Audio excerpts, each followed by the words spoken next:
Outside Frank Detweiler's Pottstown home, the bleeding hearts are in full bloom. I mean, you could go on and on how they match your DNA. Inside, Frank's heart is bursting with joy. I think it's a great thing that they never stopped looking for our missing soldiers. Frank's uncle Carl Shaffer was among 3 brothers to enlist in the military when World War II broke out. Here's Carl with the family just before he shipped out.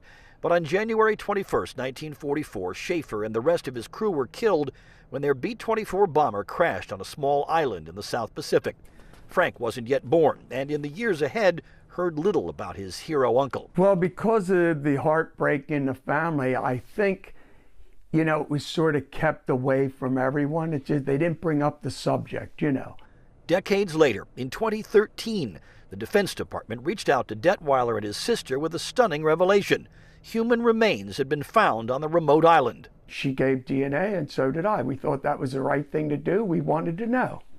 And we never really expected that they'd find remains, you know. In December of last year came the good news. Uncle Carl's remains had been found, identified, and yes, matched. An exhaustive report sent to Detweiler showed dental records, bones recovered, even Shaffer's boots. It was a positive match, DNA-wise, and that was on the 20th of Your December. Emotional.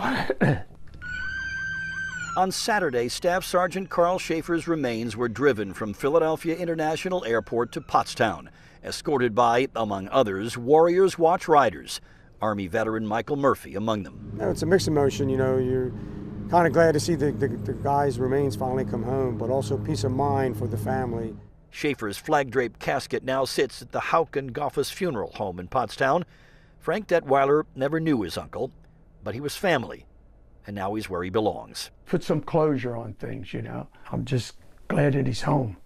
Shaffer's widow died about 8 years ago, so she never learned of the discovery of his remains. Those remains are set to be buried on Saturday, May 25th, here at the Highland Memorial Park Cemetery in Pottstown. That's Memorial Day weekend. Fitting. In Pottstown, I'm Bruce Gordon, Fox 29 News.